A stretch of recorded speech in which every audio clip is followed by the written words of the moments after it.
What's going on, ladies and gentlemen, and welcome to another episode of the Take Three podcast. My name is Brennan, and as always, I'm joined by my co-host Alex. And in today's episode, we're going to be wrapping up week 3 in the NFL. It's obviously Tuesday afternoon. We just got off a Monday night game, a little letdown. Cowboys kind of came out and asserted their dominance, but I mean, we saw some kind of crazy things throughout the weekend. We saw the Buffalo Bills kind of jump all over Washington's defense. Third straight week in a row, they've looked like dog shit on the defensive side of the ball. We saw Matt Stafford and the Rams kind of assert themselves as people could say the NFC favorite. They kind of really put it on Tom Brady and the Bucks. Aaron Rodgers did Aaron Rodgers things.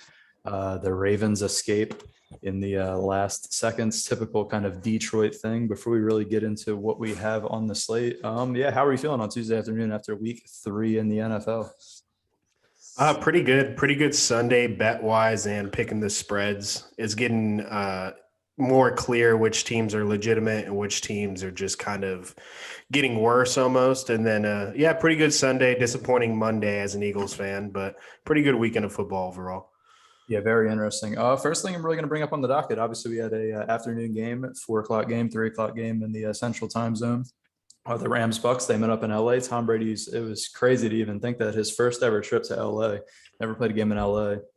That's crazy to think that a man that's played in the league for 20 years has never played in LA. I guess there just happened to be a couple teams there now, but the Rams kind of went out. They did their thing. It was really a point where I felt the Rams were in control the whole day. It never really felt like Tom Brady and the Bucks were really it felt like they were there. Like Tom Brady could make a run. It was 14-14, but it's like they just had no answer. Like Sean McVay's offense, Matt Stafford, those guys. Cooper Kupp did it again, had another 2 touchdowns, I believe 96 yards, almost 100 yards on 8 or 9 catches.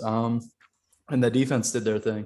Up until this point, what do you see there? Do you think the Rams have kind of asserted themselves as they should be the NFC favorite over the Buccaneers? Or is this just another Tom Brady loses this team in the regular season, it spins around, they meet up in the playoffs, and he just beats the brakes off of them? See, that's what makes it tough, right? Because Tom Brady losing now makes me feel better about them if they were to play again in the playoffs. Just something about beating Tom Brady twice. It's almost impossible to do. But yeah, I like this Rams team a lot, man. They have the units offensively, defensively, and special teams to just match up with the Bucks. And they did that really well on Sunday. They felt like they were in control the whole game. It never really felt like the Bucks were in it. They weren't like getting their ass kicked or anything, but they never really felt like they had like control or like a real shot. It felt like it was a Rams game start to finish. And I'm not terribly surprised. The Rams played at home. They got some points. They were a slight dog, but the Bucks are fantastic. But the Rams are such a good football team. It's like, I don't want to say they're the NFC favorite because I don't want to just count Tom Brady and the Bucks. Like, I think they should probably be the favorites even though they lost, but the Rams are right there. I think they're clearly the team to beat in the NFC outside of Tampa Bay. Yeah, and I mean, to be honest, I'm going to play a little Jekyll and Hyde. I'm going to go with the Rams should be the favorites in the NFC up to this moment. It's kind of, we watched Tampa Bay. It's another week where they can't get anything out of the running backs. 5 carries for 11 yards out of Ronald Jones, 4 of 8 out of Leonard Fournette. Obviously, they're down, so I mean, Tom Brady's going to be slinging the rock a little bit more. But I'm just concerned. Their secondary's beat up. They're bringing in Richard Sherman to kind of maybe come in there and do something. I really don't know what Richard Sherman to this point really has left in the tank. So I mean, the Bucks are, I wouldn't say really concerning, because obviously when you have Tom Brady, when you have the GOAT at quarterback, you're going to find ways to win games. But I mean, they're kind of waiting for that front seven and really that pass rush to kind of do their thing. That's really what carried them through the back stretch of last year, really got on quarterbacks. And this whole time it might have made that secondary look a little bit better than they ever really were after last year. And then on the other side of the ball, I mean, Matt Stafford, what can I say? The guys came out to LA. He's kind of done his thing. Their O-line, the scheme, it's kind of really the scheme there, but the O-line has protected him. He's only sacked once on Sunday. So it's kind of like there was O-line questions going into the year. Deshaun Jackson makes an appearance with he caught a bomb for a touchdown. They got a little bit of production out of Sony Michel. Obviously, Darrell Henderson was out. I just like where the Rams are. They now have the quarterback. They can do everything on offense. And I think to this point, they have the best defensive unit with Aaron Donald up front and those guys up front, and then Jalen Ramsey in the secondary. They got a lot in the secondary as well. I think up until this point, they just have everything that you would want in a team. Obviously, it's hard to beat Tom Brady twice, and we have to see where that goes. But I mean, I think it's fair, at least in my perspective, to give them a slight edge as the favorite in the NFC. I would have to say from my point of view. Yeah, and I totally buy that. I'm fine if you have the Rams as top of the NFC, like the team to beat. It's just when you look at the Rams team, it's like, how do you attack them? Like, what's their sign of weakness? They just have such strong units all around. Daryl Henderson didn't play. It was Sony Michel's turn, and they still got something out of the run game. It wasn't like great on the ground, but it wasn't bad at all. It was still good. Then you look at the Bucks, and like you said earlier, the secondary is alarming. So like when you look at the Bucks, you know where to attack them. You look at the Rams, I don't know really know where to attack them, and then offensively they can do everything that you want. So yeah, it's hard to not say the Rams are the team to beat. I'm just going to give the Bucks a slight edge because they're the defending champs, but those two are clearly the best teams in the NFC right now. Yeah, I just think they have so many weapons to an offense. I mean, this week it was they still had Robert Woods quiet week, Higbee, Deshaun Jackson comes out of nowhere. So if you take away one guy, it's like they have two, three other guys they can just spread the rock to. Obviously, it's to note JPP was out and Antonio Brown with COVID also did not make the trip. So I mean, if they do somehow meet in the playoffs or for the NFC title, we would hope that those guys are back to make a difference on the rematch. Another game we're going to move to. It's going to another. It was an early game. It was weird to say this, but it was Chiefs Chargers noon. And the Chiefs once again they lost. They found a way to they. It just seems like they can't really get any. They don't have the deep balls. It seems like teams are taking away the deep plays, and it's kind of making them stretch out drives, make them uncomfortable. Obviously, they started out. I think it was their first three offensive drives. It was three turnovers. I think it was two fumbles and a pick by Mahomes, which is a little concerning if you're Andy Reid, but it's just so interesting to sit here 3 weeks into the season and we're looking at the Kansas City Chiefs who have been in the Super Bowl the past 2 years. They are solo last place in the AFC West. Yeah, how are we feeling about the Chiefs? It's kind of another game where this is going to be back-to-back weeks. I'll be straight up and say it. I don't care if I catch flack. Patrick Mahomes costed them the game. He threw the interception last against the Ravens that shifted the momentum, and then that he did another one. He just tried to do too much, rolling out, lofts the ball up, and it was just it's throw the ball away. It's sometimes you have to just throw the rock away and not try to do too much, knowing that your defense is not a very good unit. Yeah, how do you feel about the Chiefs? Yeah, to the point of Patrick Mahomes, it's like every time he's just made plays happen for what 3 seasons in a row, it generally turns out good for him. So I can understand why he might have an issue just throwing it away, or like now when he's forcing it, it's turning into turnovers, he's still doing it because it worked so well for him in the past. But so far, it's not working. They started the game off with 3 straight turnovers, and they still only lost by 1 possession. It's like hard for me to look at a team that's 1-2, blew the last 2 games by turning the ball over, and still feel good about them. But it's just because they're the Kansas City Chiefs and they get the benefit of the doubt. But now is not a good time to be 1-2 because that division is looking great. They just lost a division game. Chargers are 2-1, and then the Broncos and the Raiders are both 3-0. So those aren't like gimmies in the division. So they're going to have an uphill battle just to win their own division. I mean, they're still the team offensively, like they still have all the weapons, but Patrick Mahomes, like you said, he's turning the ball over and he knows he needs to be smarter because his defensive unit's not very good. They get ran all over and they haven't been able to really stop anybody when it matters the most. So like it's even more important for Patrick Mahomes to go out there and not turn the ball over because obviously he can score at will. And then to the Chargers, they play those 2 safety deep defense, and it worked really well against Dallas last week, and it worked well against Kansas City. Neither of them really got big plays over the top, and both offenses are known for that.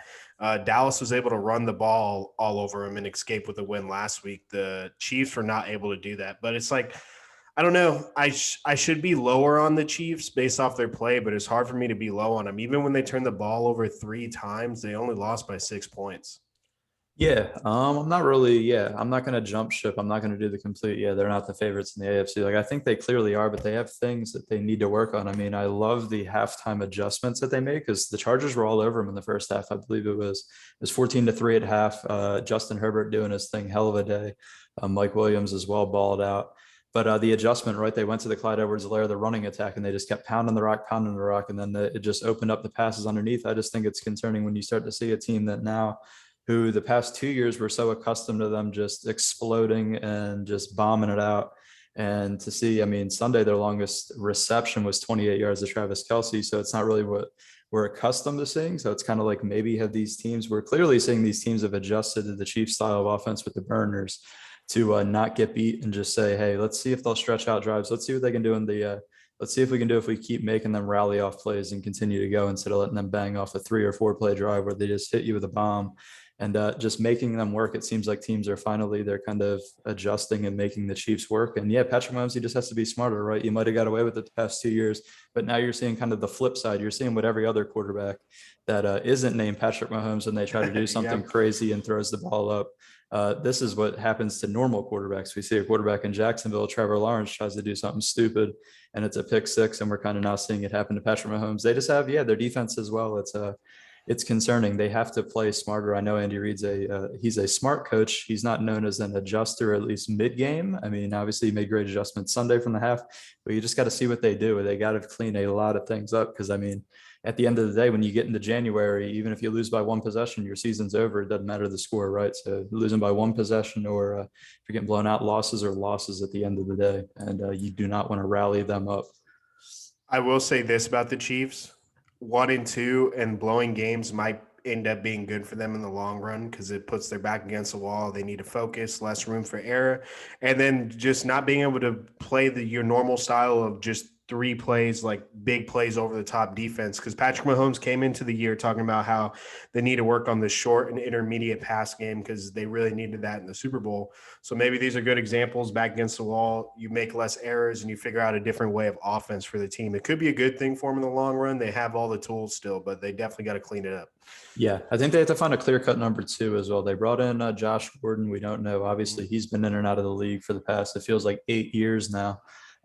We'll see what he brings to the table. But yeah, I think they have to find a number two because if Kelsey and Hill aren't there and Hill's not beating people deep, you got to have that third guy that you can kind of spray the ball to and know he's going to be reliable in certain situations because teams up until this point, they're taking away the Tyreek Hill explosive plays. So they're going to want to find another guy. Hardman really hasn't lived up to that. Demarcus Robinson, he's been butterfingers for. They're not getting it done. No, and Byron Pringle, who I think they were high on, he kind of had another butterfingers moment as well. So yeah, they have a lot of adjustments to make as a 1-2 team. Not down on them, but they have work to do. It's definitely a lot more interesting if they were to not somehow have home field through the AFC playoffs, as obviously we said they're going to make the playoffs. But if they don't have home field, say they have to go to Buffalo, the tables kind of turn when you're on the road, and it'll be another side. It'll be interesting to see how the Chiefs adjust to that adversity. Moving on, we got Sunday Night Football. That was a fun one. It kind of, well, it felt like it was just going to be a beatdown. It was, I want to say the Packers, if I remember correctly, were up like 17-0. They really controlled the game. It was kind of the opposite of how I thought it was going to go. I thought they would come out, the 49ers would come out, be able to run the rock and just kind of do what they've done the past couple matchups with the Packers. They figured them out, beat them up on the ground, and expose them. But I mean, they kind of had it right where they want them, and you can kind of they take the lead, 37 seconds left, and what do we know when you give quarterbacks like Aaron Rodgers, Tom Brady, Russell Wilson, if you give them 20, 30 ticks, and I don't even think they had a timeout at the time. Maybe they had one timeout. They just find a way to get the job done. It was crazy to watch 2 throws. It's crazy that they let Devontae Adams get set wide open. Like if I'm playing defense, if I'm D'Amico Ryans, I'm probably double teaming Devontae Adams and saying, Yep. yeah, Alan Lazard, go beat me. Valdez Scantling, go beat me. Aaron Anybody Jones, other than him. yeah, and they just let him come straight across the field for a crosser, and just it was literally 2 throws. It was that easy. It was effortless. 2 throws, 2 spikes, and Mason Crosby boots it in. It's just crazy. I mean, what is your response to that Sunday Night Football game that the 49ers kind of let slip away? And you could argue that Juszczyk should have just fell at the 1 yard line. Yeah, the Niners let it slip away. And also in the first half, I don't think they played very well. They could have played much better football to start the game. But I think this is a really reassuring win for Green Bay. They came out week 1. It was an anomaly. Did not look good. Got their ass kicked. Came back week 2. It was Detroit. So, hard to take a lot from the Detroit game. But then you're going into San Francisco Stadium. Sunday Night Football, a team that, you beat last year, but it wasn't the same team. They were really beat up. And then you go 2 years back when they played, they beat up on the Packers twice. And this was like this team had like a lot of demons against the Packers. They could not get over the hump. And they came in, they got it done. They had a nice lead. The lead disappeared, and they hung tough in the fourth. It was very clutch, got it done. I think that was a big win for Green Bay. They should feel really good after this week. And for the 49ers, they got things to clean up on. They didn't play good football for the full 60 minutes. Yeah, and it doesn't really get easier. The 49ers go right into, I believe, week 4. They play the Seahawks at home. Yeah, the Seahawks, or not the Seahawks, the 49ers, they've got a, obviously every running back on their roster somehow gets hurt week by week by week.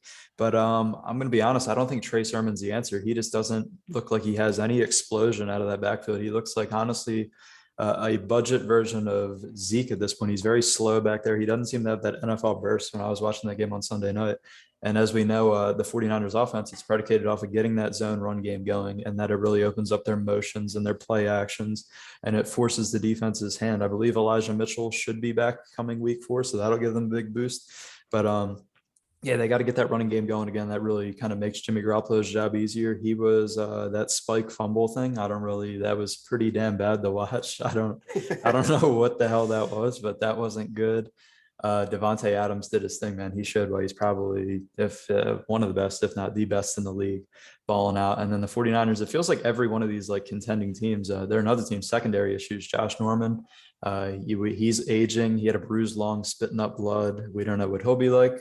They kind of need secondary as well after Jason Verrett went down. We kind of said that in the preview leading into the season. Their secondary is really relying on a fully healthy year again out of Jason Verrett, which we really over the course of his career haven't seen. And we're seeing their secondaries beat up, and they kind of, yeah, they made a bad decision to kind of give the ball back to Aaron Rodgers with any time left to do what he does. Yeah, and then the Niners running game, to the Trey Sermon point, Sermon's been disappointing. I thought he was going to be better. I think everybody thought he was going to be better, but maybe all the running back injuries are finally catching up to him, at least last week. Because like I just thought the zone run plus like no Zadarius Smith, I thought they were going to like really eat up the Packers, and they really didn't. They got it going a little bit more, but they did not get what I thought they were going to get from the run game on Sunday. And then to your point to the secondary, yeah, a lot of these contending teams, like they're very good, like the ones we all just talked about in the Niners, the Chiefs, and the Bucks, but they all have issues. And then I look at the Rams, and they're just got strong units all around, assuming everyone stays healthy. But it's hard not to love the Rams because the Niners and the Packers are both contenders. The Niners is another team, same division as well, that I was very high on, but like they just have, secondary issues. There's like points on each team where you can attack them, and I don't feel the same way about the Rams. Yeah, Packers got Jair Alexander back there, but I don't know. Yeah, their defense has been kind of sus. Maybe they missed Darius Smith that bad getting after the quarterback. But yeah, I mean, the 49ers, maybe they go and look at Marlon Mack. He's on the trade block. The Colts put him up there. Maybe go try to swing something cheap for him. Yeah, Trey Sermon, I just don't know. I guess he didn't really play enough at Ohio State either. He kind of chipped in at towards the playoff time that kind of really shot his stock up. So we really didn't, I don't know, we didn't get to see really long-term coverage, but up until this point, he just doesn't have that NFL level of burst that I would like out of my running back. And clearly 10 carries, 31 yards, he found his way to the end zone. But Kyle Shanahan would definitely like those rushing numbers to be up and not throw the ball 40 times a game with Jimmy G back there. Shout out Trey Lance too. He found his way, 1 rush, 1 yard, got himself inserted in the goal line. He should be give him a couple weeks. He should be the quarterback pretty soon. I would assume it's kind of working its way there. Really last game on the Sunday slate that we're going to talk about. I did not watch, but it was Ravens Lions. Ravens were favored by like 8.5 points. I think it closed at like 7.5. I was so happy with the Ravens pick on Wednesday, and then Thursday comes around and 17 guys are out with COVID and they're not making the trip. And to Dan Campbell, to give him a little bit of credit, that team's scrappy, right? They fight, they battle. It's always interesting to see them battle. But I mean, the big story of the day was the Ravens find a way. It looked like the Lions were going to steal a game from the Ravens, and then somehow Lamar gets him in position, not even really in position, to be honest, because 66 yards, 66-yard game-winning field goal, that's not really in position. But when you have Justin Tucker, you kind of say, yeah, he's one of the better kickers that we've ever seen. Go ahead and give it a rip. And what a hell of a crossbar. I think that might be the one dude where the ball hits the crossbar like that and explodes in, because I think every other kicker, the ball bounces back. Yeah, Justin Tucker just has that special touch. He did it in his whole NFL career, and he did it in his college career for UT. Something about JT's kicks, they just go in no matter what. Yeah, it was a good one. The Ravens, they didn't want to. You don't want to lose to the Lions, right? You don't want to be. What did they? They end up being 1-2 in that division that they're dropping a tough game week 1 against the Raiders. So to lose the Raiders and the Lions, that's like It's a dagger. Before we really move on to the last topic Monday night, you have any other like Sunday game that caught your eye? Anything that was really like on there? Obviously, the Broncos take care of business, but it was the Jets, the Raiders again. I wasn't really impressed with the Raiders. They kind of got in a sweaty with Jacoby Brissett. Not what you like to see. Carson Wentz's Colts 0-3. Maybe he had a third sprained ankle. We don't know, but yeah. Anything else on Sunday's slate before we jump into the disappointing Monday night game? Steelers offense, I said last week, was really bad and a lot of problems. It's somehow even worse than I thought. And then shout out to the Saints, dude. Came out, they're very Jackal and Hyde, man. Through 3 weeks, they've had two good performances, one really bad performance. But to be fair, the bad one was against 3-0 Panthers. The Panthers look legit now. The Saints just are interesting, dude. They have a good roster. The way they game plan, Jameis doesn't throw the – I didn't think they'd be quarterbacking like this, but Jameis isn't throwing the ball a lot, but he went for 120, like 125 and 2 touchdowns, taking care of it. They're 2-1. They're winning games, dude. They're not doing it how I thought, but they are winning games like I thought. So the Saints 2-1 through 3 weeks, and Jameis only has 2 interceptions. So, like, I'll take that. Yeah, it's a another week in Saints land. Honestly, shout out Blaine because Blaine, he's a guy in a group chat with me. He said that he was riding high on the Saints going into this game. He said Dennis Allen's going to draw up some scheme on defense, confuse Mac Jones, and the Saints will they'll cover. And he was pretty much spot on, to be honest. Saints once again weird quarterback play, only 21 throws, 128 yards, managing Jameis the smart way, but it worked out. Heavy with Alvin Kamara on the ground, 24 carries.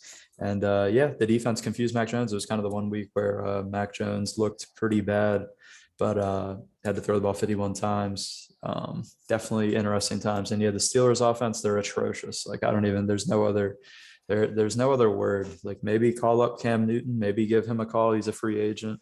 Do It'd be better something. than Ben at this point, but man.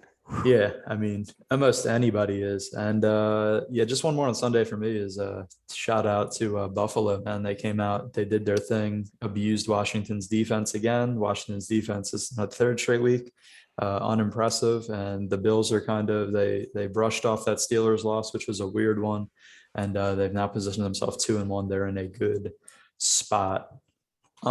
Yeah, we'll jump right into it now. Monday Night Football, the Cowboys, the Eagles. It was beat Dallas week for the Eagles. They traveled down to Jerry World to play the Cowboys. Cowboys, they just kind of they controlled the game from the start. I'll say they went right down the field like a knife through butter. Opening drive, touchdown, and then we kind of the Eagles, as obviously we're both Eagles fans. The Eagles kind of they fired back real quick, and I was like, all right, this is gonna be a shootout. And then we lobbed the ball up and obviously intercepted. And that was kind of just the start of things to come. It was a weird one. Dak Prescott fumbled in the end zone to make it 7-7, but it felt like it wasn't a close. Like, it felt like the Cowboys could have been up 21-0 very easily. And the Eagles defense was kind of just holding it down. Offense never really came around. 2 carries for Miles Sanders wasn't really, I would say, honestly, the second straight week where Nick Sirianni's play calling has been questionable. And I'm impressed with Dallas, honestly. Dallas had the run game going. Zeke and Tony Pollard once again. They got the weapons involved. Dak looks good. And honestly, I'm going to say that defense in Dallas, they're starting to look like the defensive unit that we thought Washington was going to be. Dan Quinn really has those guys dialed up, attacking the quarterback. Trayvon Diggs out there making plays. They're just forcing turnovers. I think it's 6 or 7 through 3 games now. It's leading the NFL. I think it's time to start putting some respect not only on the unit, but the Cowboys kind of look like a real football team. They kind of look like they're back. What did you see in that Monday night game? Yeah, so to talk about Dallas first, they're legit. I always knew their offense was super lethal. Dak Prescott, all those receiving weapons. And then the question was, to me, the question going into the season was for Zeke. They're talking about him shedding pounds, getting back to it, lighter. But I think the real thing is Tony Pollard going in and playing well consistently. So now you have a 2-headed rushing attack plus that very lethal passing attack. So, like, nothing but high praise for the offense. And then to me, the questions was the defense.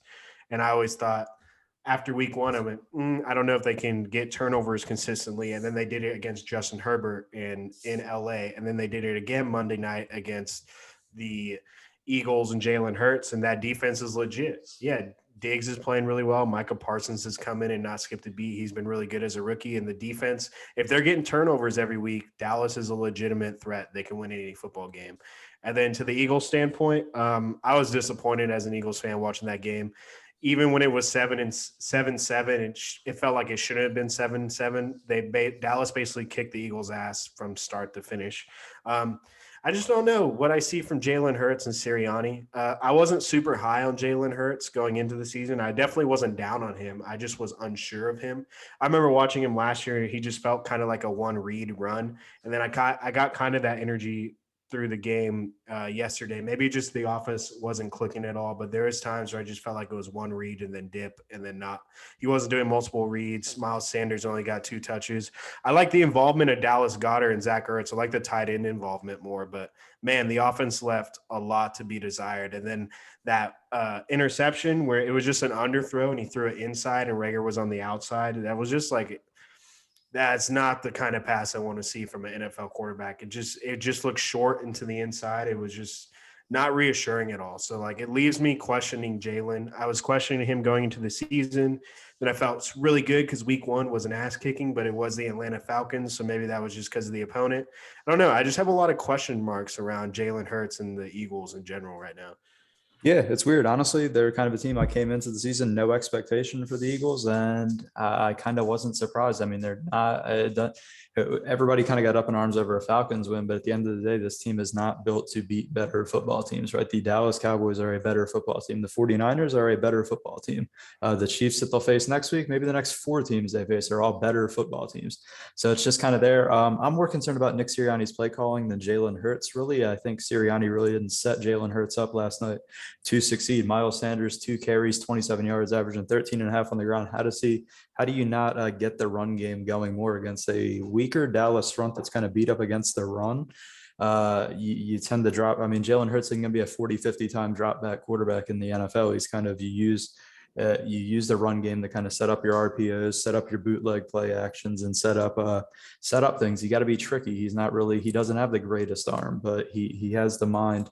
So I wasn't impressed with Nick Sirianni, especially throughout the whole week wearing the Beat Dallas shirt and all this pumping up the rivalry week. And then, I mean, once again, we see the injuries begin to pile up. We see left guard Isaac Salamalu's out for the year. Brandon Brooks is already out. We were missing Maliata last night. Left tackle Dillard kind of held up well, to be honest. I'll give him his credit. He played a good night. I didn't notice him really have. I don't think anybody really got through on him. Landon Dickerson, obviously a rookie as well. So they're kind of just starting to get beat up through 3 games, and it's kind of that's the season it's going to be in Philadelphia. There was really no big expectations in Philadelphia. We'll see if they can rebound. The Chiefs defense next week. You should be able to score some points, you'd hope. I mean, everybody's scoring points on that defense, but obviously you just got to see how they evolve. Yeah, I'm interested. I need to watch more Jalen Hurts football, but I'm putting this one more on Nick Sirianni with his play calling. It wasn't really, I don't know how probably your best, you could argue to this point, one of your best weapons on offense and Miles Sanders only gets 2 touches in a game that at one point was 7-7. It's concerning. Yeah, that I agree with entirely. The play calling has left a lot to be desired, and Miles Sanders is too damn good to get 2 touches in a football game. He had 27 yards out of the 2 touches. Like, he needs more than that, especially in a game where, like, this is almost like Jalen Hurts' rookie year. It's not, but like between having to sit with Carson and then COVID and all that, this is really his first go around of everything. So, like, the team is just there's a lot of new spots and a lot of learning everywhere, and then the vets are starting to get beat up some, and it seems like every year the Eagles vets get beat up by the time the first month of the season is over. It feels like all the vets are hurt. We're kind of going towards that route again. But honestly, if I'm the Eagles, I just want to see an improved offensive and defensive game plan next week, especially offensive. I want to see Miles Sanders touch the ball more. I want to see the tight ends continue to be involved and see if we can get Devontae Smith open on some of these routes. Yeah, I mean, for a defense they let up 35 points. I was impressed with the defense. They just got gassed. But Dallas came out and imposed their will, beat them up on the ground, and then back to Nick Sirianni. When you don't run the ball and extend drives, and you put a gas defense back out on the field, you see what happens. But yeah, through 3 games, Dallas. I mean, I hate to toot the horn of the Cowboys because I hate the Cowboys, but they look like a legit team that could kind of be a sleeper team in the NFC. If that defense keeps going and they get the two backs pumping, and obviously Dak Prescott keeps doing his thing, they look like a pleasant surprise to some in the NFC side of things. Anything else to really wrap up week 3 before I go over kind of the results of the spreads? For Dallas, to me, if their defense keeps improving, they're right there. They could legitimately represent the NFC if their defense keeps improving. Yeah, that's facts. Close game against Tampa. They got a good win against the Chargers. Yeah, so we'll keep seeing, we'll keep watching them, see how they evolve each week. Mike McCarthy, a little weird, but yeah, we will see what goes on both sides of them and the rest of the league. Now to flip the script over to kind of how we did picking each game, obviously every week against the spread. You had a pretty like a legendary week, I think it was. Like that was pretty ridiculous to go 11-4 and kind of get right back in through 3 weeks straight to first place. Yeah, but I don't even know where to go. What picks were you really impressed with? Obviously, the Raiders kind of let us both down. We both thought the 49ers would do their thing.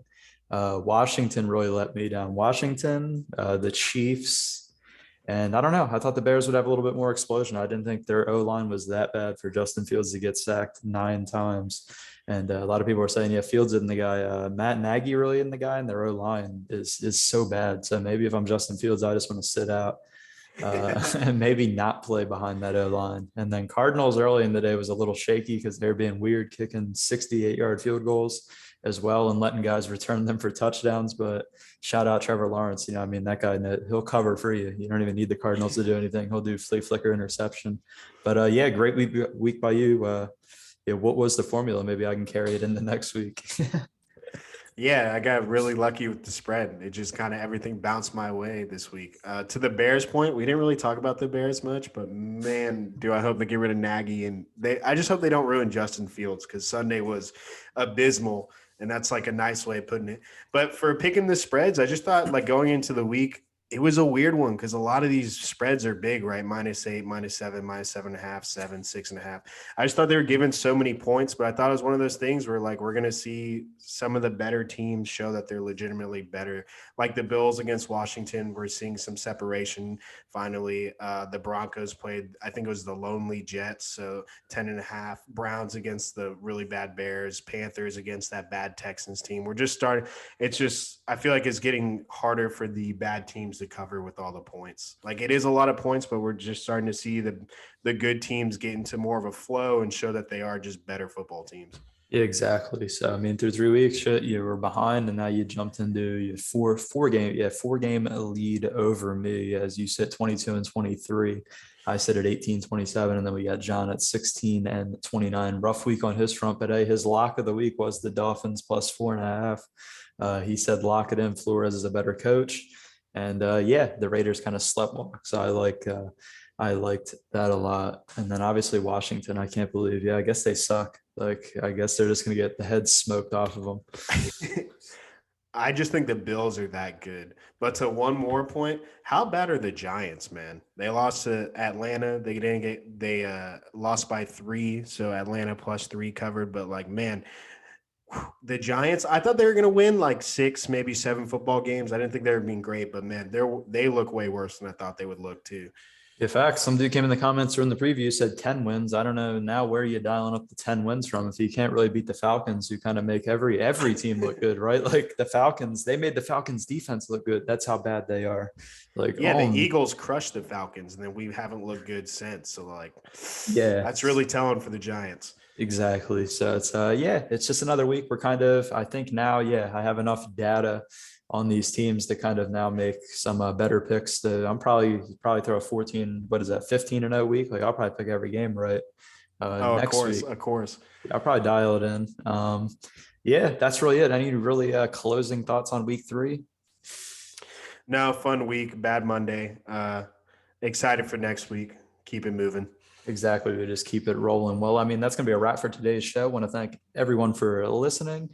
Please like, subscribe, and comment. If you have any suggestions, please leave them in the comments or post them to us on Twitter at Take3Sports. As always, a Spotify link will be posted in the description. If you're an audio only person, you can click that link, and each episode is up to date on that side of things. Yeah. And as always, thank you for listening, and we will catch you on the next one.